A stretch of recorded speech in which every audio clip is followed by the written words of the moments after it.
we had a resident, wouldn't let you call him anything but Papa Joe. And he'd lived in the skilled nursing facility for many years. And his family visited often. His wife visited fairly often. And then as time went on, she became more frail and unable to visit. And family moved a bit away and were unable to visit. So we sort of became his family. And I would visit with him every day. And Papa Joe said to me, when he had signed on to hospice, he said, I know I don't have much longer, and I probably will be gone before Christmas. But there's only two things, boy, that I wish I could have done. And I asked him what those two things were. He said, number one, I always liked to take my wife out to dinner. We didn't do it very often because we had lots of kids and we didn't have a lot of money. But every once in a while, we'd get all dressed up and we would go out for dinner, and I haven't been able to do that in years. And the second thing is, for every single holiday, I made my world-famous banana cream pie. And that's what we had for Easter, Thanksgiving, Christmas. And I know Christmas is coming up and no one knows how to make the pie.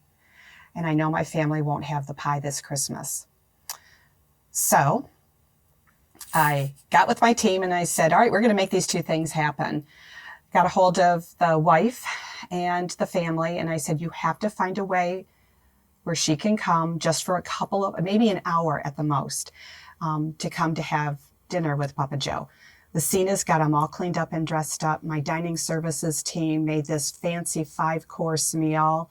They served it with the chef wearing his crisp white uniform with that great big hat.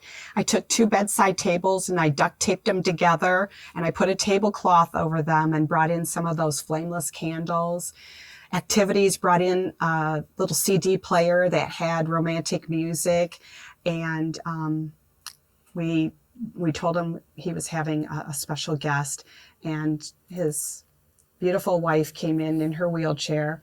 And he's bedbound at this time, so we were able to put those bedside tables together, and the chef, sobbing the entire time, served them their 3 or 4-course meals. We took some pictures so that I could send them to the family, who were sprinkled all over the state. And then I took some of those photos and I blew them up because by now Papa Joe's vision was really poor. And I wanted him to be able to have those. And next to his bed, I sort of plastered like wallpaper all these photos from their dinner.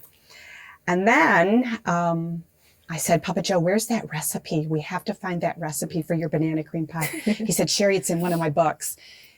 He had so many books. So one day I sat on the floor and I literally went through and I found this little yellow piece of paper that was in his mother's handwriting for this banana cream pie.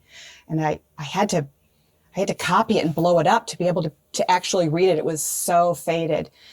And dining services said, we are going to have him make this banana cream pie. So we gathered all of the staff and all of the residents in the main dining room.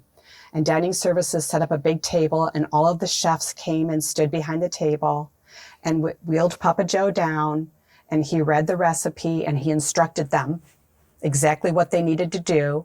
And all of the residents watched. We baked, I think, 7 or 8 pies. The residents and the staff ate a couple. The rest we sent home with family so that they would have it for Christmas. And Papa Joe died before Christmas, but his banana cream pies were on the table.